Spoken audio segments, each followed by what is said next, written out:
World's best movies में आपका स्वागत है। आज की मूवी की शुरुआत में हम एक पार्टी को देखते हैं। इस पार्टी में दिखने वाले सभी लोग अंतरिक्ष वैज्ञानिक और स्पेस स्टेशन में काम करने वाले एस्ट्रोनॉट्स हैं। चलो हम अब इस मूवी के मेन 5 कैरेक्टर के नाम जान लेते हैं। ये है लुक, ये फिल, ये रहा जिम और ये है वूडी और उसकी पत्नी टेरी। ये सभी काफी अच्छे दोस्त भी हैं और कुछ हफ्ते बाद मंगल ग्रह पर जाने वाले स्पेस मिशन के लिए चुने गए हैं। इनमें से लुक मंगल ग्रह पर आगे जाएगा और उसके दोस्त जिम, फिल, वूडी और टेरी इंटरनेशनल स्पेस स्टेशन से इस मिशन की निगरानी रखेंगे। मूवी में आगे हमें इनकी बातों से पता चलता है कि पहले मंगल ग्रह पर आगे जाने के लिए जिम और उसकी पत्नी मैगी को चुना गया था, लेकिन मिशन से पहले ही मैगी बीमार पड़ जाती है। इस कारण जिम मंगल ग्रह पर आगे जाने के लिए मना कर देता है, क्योंकि वह अपनी बीमार पत्नी को छोड़कर नहीं जाना चाहता था, उसके साथ रहकर उसका ख्याल रखना चाहता था। लेकिन बीमारी की वजह से जिम की पत्नी मैगी की मौत हो जाती है। मैगी की मौत की वजह से जिम पूरी तरह से बिखर जाता है, अंदर से टूट जाता है। इस कारण अब जिम की जगह लुक को मंगल ग्रह पर जाने के लिए चुन लिया गया है। अब यहाँ से सीन शिफ्ट होता है और मूवी में हम 13 महीने के बाद मंगल ग्रह को देखते हैं। लुक और उसके साथ कुछ और अंतरिक्ष यात्री मंगल ग्रह पर पहुंच चुके हैं। अब वह मंगल ग्रह की खोजबीन करने लगते हैं। खोजबीन करने के लिए जैसे जैसे वह आगे बढ़ते हैं तो उन्हें मंगल ग्रह पर एक बहुत बड़ा पहाड़ नजर आता है। इस पहाड़ के ऊपर उन्हें एक सफेद सी चीज दिखाई देती है। वह काफी हैरान हो जाते हैं। सफेद चीज देखकर यह सोचने लगते हैं कि क्या यहाँ पहाड़ पर बहुत सी बर्फ जमी हुई है, लेकिन मंगल ग्रह पर बर्फ या पानी का मिलना लगभग नामुमकिन बात है। इसलिए वह एक मैसेज के जरिए इस सफेद चीज की जानकारी स्पेस स्टेशन में पहुंचा देते हैं। स्पेस स्टेशन पर लुक के बाकी दोस्त भी मौजूद थे। जिस दिन उनका मैसेज स्पेस स्टेशन पर पहुंचने वाला था उस दिन जिम का जन्मदिन भी था। लुक अपने बाकी साथियों के साथ वीडियो मैसेज के जरिए जिम को जन्मदिन की शुभकामनाएं भी भेजता है। अगले दिन लुक और उसके साथी सफेद चीज की जांच करने के लिए इस पहाड़ के पास जाते हैं। जैसे जैसे वह पास पहुंचते हैं उन्हें उस सफेद पत्थर से किसी तरह की धीमी आवाज सुनाई देती है। यह आवाज क्या है इसका पता लगाने के लिए वो रेडार के जरिए कुछ सिग्नल्स उस पत्थर नुमा सफेद चीज की तरफ भेजते हैं। उस पत्थर से सिग्नल्स टकराते ही उनके सारे डिवाइस एकदम बंद पड़ जाते हैं और शांति पसर जाती है। तभी देखते ही देखते अचानक एक बड़ा तूफान उठने लगता है। आसपास के पत्थर हवा में उड़ने लग जाते हैं और तूफान के अंदर खींचे चले जाते हैं। एकदम से ही ये तूफान एक बड़ा सा आकार धारण कर लेता है। सभी एस्ट्रोनॉट हैरान होकर इसे देख ही रहे होते हैं। तभी तूफान में से सांपनुमा बवंडर निकलता है और भयंकर आवाज आने लगती है। एकदम तूफान में से एक पत्थर जाकर रिनी नाम की एस्ट्रोनॉट को लगता है। वह उसी पल मर जाती है। लुक रिनी को देखने उसके पास जाता है और बाकी के एस्ट्रोनॉट तूफान से दूर भागने की कोशिश करने लगते हैं, लेकिन वह उस तूफान के अंदर खींचे चले जाते हैं और उनके टुकड़े टुकड़े हो जाते हैं। ये तूफान पल भर में उनमें से 3 लोगों की जान ले लेता है। इन 3 अंतरिक्ष यात्रियों को मारकर तूफान एकदम से शांत हो जाता है। पत्थरों के हट जाने के कारण हम उस सफेद से दिखने वाले बड़े पत्थर को देख पाते हैं, जो कि और कोई नहीं एक बहुत बड़ा इंसानी एलियन का चेहरा होता है। यहाँ पर इतना बड़ा इंसानी चेहरा कहाँ से आया इस बात का पता हमें मूवी में आगे चलेगा। इसी बीच उधर इंटरनेशनल स्पेस स्टेशन में किसी को कुछ समझ नहीं आ रहा था और इंटरनेशनल स्पेस स्टेशन का संपर्क भी लुक और उसके साथियों के साथ टूट चुका था। सभी बहुत हैरान थे, किसी को कुछ समझ नहीं आता आखिर मंगल ग्रह पर अंतरिक्ष यात्रियों के साथ क्या हुआ है। लेकिन बाद में मशीनों द्वारा दिए गए सिग्नल से उन्हें पता चलता है कि मंगल ग्रह पर आए एक बड़े तूफान की वजह से मंगल ग्रह से सिग्नल टूट गया है और शायद सभी अंतरिक्ष यात्री मर चुके हैं। ये बात सुनकर सभी बहुत परेशान हो जाते हैं, खासकर लुक के चारों दोस्त।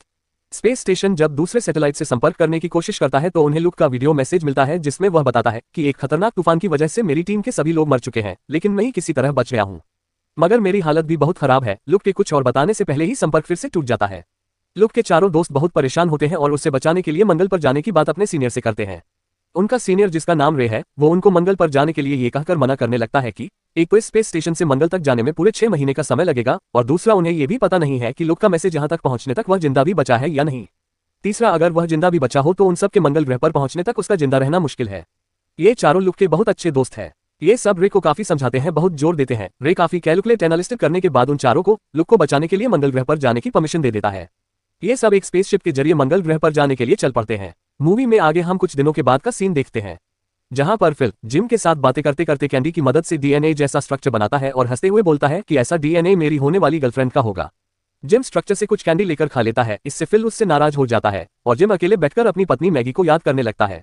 ऐसे ही इनका सारा सफर बीत जाता है और अब मंगल पर पहुंचने में सिर्फ एक दिन ही बचा हुआ है। तब ये सब मंगल पर लैंडिंग का सिमुलेशन शुरू कर देते हैं।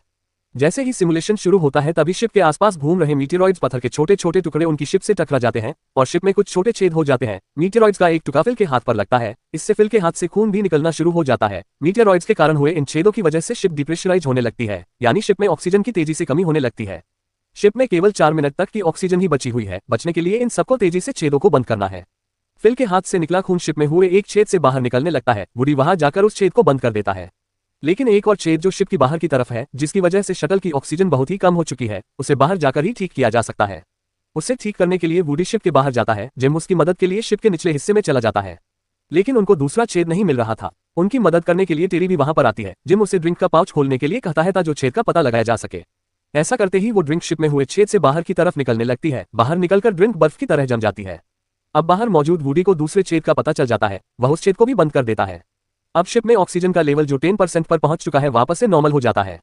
इसके बाद वुडी शिप के अंदर आ जाता है। अब मूवी में हमें शिप के बाहर शटल का फ्यूल पाइप दिखाई देता है, जिसको मीटेरॉइड्स के टुकड़ों के टकराने की वजह से काफी नुकसान हुआ है और उसमें बहुत सारे छेद हो गए हैं, लेकिन शिप के अंदर सब इस बात से बिल्कुल अनजान है।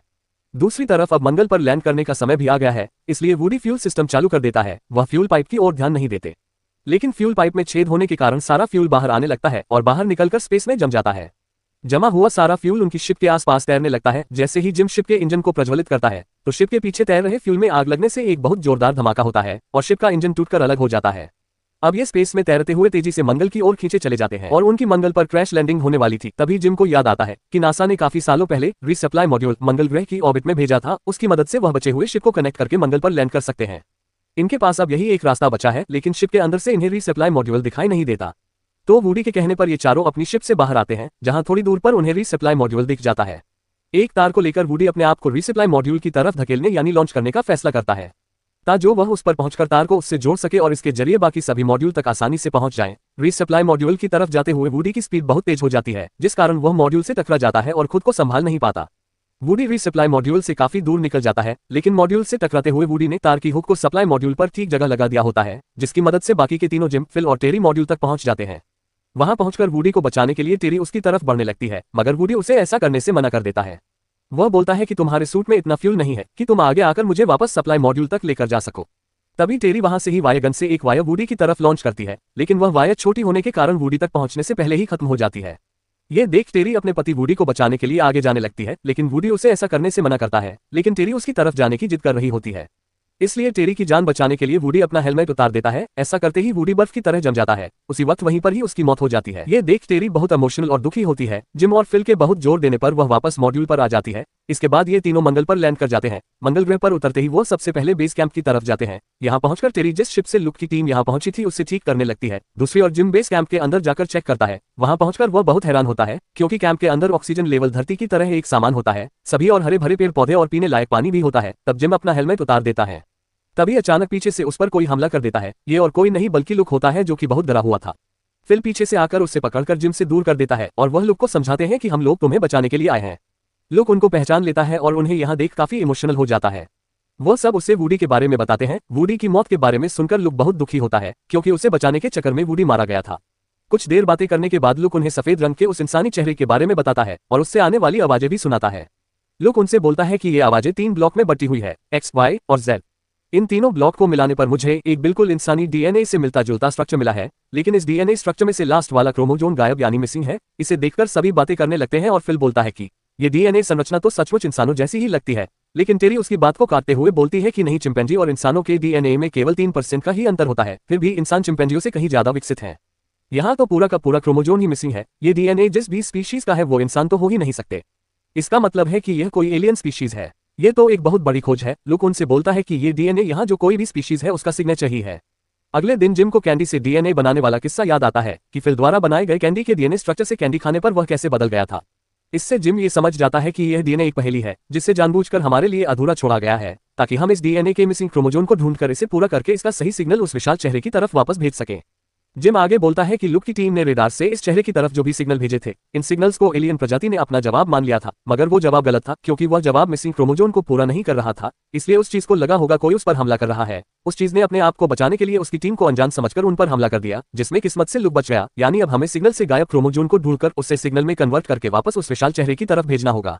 इसके बाद सभी गायब क्रोमोजोम का पता लगाने लगते हैं। काफी कोशिश करने के बाद उन्हें गायब क्रोमोजोम मिल ही जाता है। वह उसे सिग्नल में कन्वर्ट करके एक रिबोट के जरिए उस सफेद चेहरे की तरफ भेज देते हैं। सिग्नल के उस चेहरे पर टकराते ही वहां एक दरवाजा खुल जाता है, उससे तेज रोशनी निकलने लगती है और ये देख जिम, लुक और टेरी उस चेहरे की इन्वेस्टिगेशन करने के लिए दरवाजे के अंदर चले जाते हैं।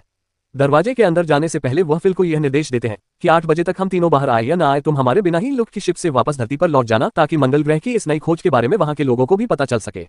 दूसरी तरफ ये तीनों उस दरवाजे के अंदर पहुंच जाते हैं और दरवाजा बंद हो जाता है।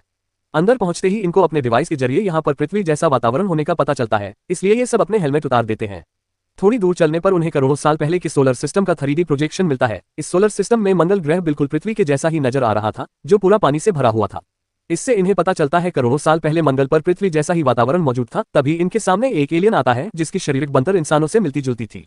उसे देखकर तीनों हैरान हो जाते हैं। वो एलियन इन तीनों को 3D प्रोजेक्शन के जरिए दिखाता है। एक दिन एक विशाल उल्कापिंड मंगल ग्रह से टकरा गया, जिसके कारण मंगल ग्रह का सारा पानी सूखने लगा और वहां पर जीवन खत्म होने लग गया। धीरे धीरे मंगल का वातावरण आज के जैसा हो गया और वैसा ही दिखने लगा जैसा आज है।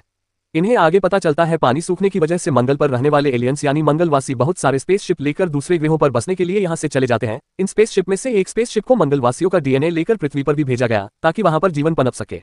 उन्होंने जो डीएनए धरती पर छोड़ा था उसी से धरती पर जीवन की शुरुआत होने लगी और धीरे धीरे करके उस डीएनए से पहले पानी में रहने वाले एक सेल के जीव पैदा हुए, फिर वह विकसित होकर मछली, फिर मगरमच्छ, फिर और 2 पैरों वाले जीव, फिर डायनासोर और ऐसे विकसित होते होते हमारे जैसे इंसान पैदा हुए। क्योंकि पृथ्वी का वातावरण मंगल ग्रह से डिफरेंट था, इसलिए इंसान और मंगल पर रहने वाले एलियन की बनावट में काफी अंतर पैदा हो गया। इससे हमें ये पता चलता है कि असल में इंसानों के पूर्वज मंगलवासी ही थे। आगे की मूवी में हम ये समझते हैं जो एलियन इन सबको ये सब दिखा रहा है असल में यह वही एलियन है जिसने करोड़ों साल पहले धरती पर डीएनए छोड़ा था, जिससे यहाँ जीवन की शुरुआत हुई। यह एलियन एक बहुत उन्नत तकनीक के कारण इतने सालों तक यहाँ जिंदा बचा हुआ है। दरअसल यह एलियन डीएनए से धरती पर जन्मे किसी जीव के इंतजार में ही यहाँ रुका हुआ था कि कभी न कभी धरती से कोई बुद्धिमान जीव आकर मंगल ग्रह पर उसकी डीएनए वाली पहेली को पूरा करे, ताकि वह उन्हें ये बता सके कि धरती पर जीवन की शुरुआत कैसे हुई और उन्हें अपने पूर्वजों के बारे में पता लग सके। इसके बाद वह एलियन इन सभी को अपने साथ दूसरे ग्रह यहाँ मंगलवासी जाकर बसे थे वहां चलने का न्योता देता है, जिस पर जिम उसका यह ऑफर स्वीकार कर लेता है क्योंकि अपनी पत्नी की मौत की वजह से उसका धरती पर कुछ भी नहीं बचा है। टेरी और लुक वापस पृथ्वी पर जाना चाहते हैं क्योंकि वहां पर ही उनका परिवार और बाकी सभी दोस्त हैं। जिम सबको अलविदा कह के एलियन के साथ जाने के लिए एक सफेद निशान पर जाकर खड़ा हो जाता है। तभी वह एक कैप्सूल में बंद हो जाता है। कैप्सूल पानी से भर जाता है मगर जिम सांस ले पा रहा था। सफेद चेहरे में एलियन का शिप भी था। जिम का कैप्सूल इस शिप के अंदर चला जाता है। टेरी और लुक धरती पर वापस जाने के लिए फिल के पास चले जाते हैं। मूवी के लास्ट में हम देखते हैं कि वह सफेद चेहरा टूट जाता है और उसके अंदर से एलियन शिप निकलकर गैलेक्सी की ओर आगे बढ़ जाती है। दूसरी तरफ लुक, जिम और टेरी धरती की ओर बढ़ जाते हैं। ये थी हमारी आज की बेहतरीन मूवी। प्लीज वीडियो को लाइक, शेयर और मेरे चैनल को सब्सक्राइब कर दे। धन्यवाद।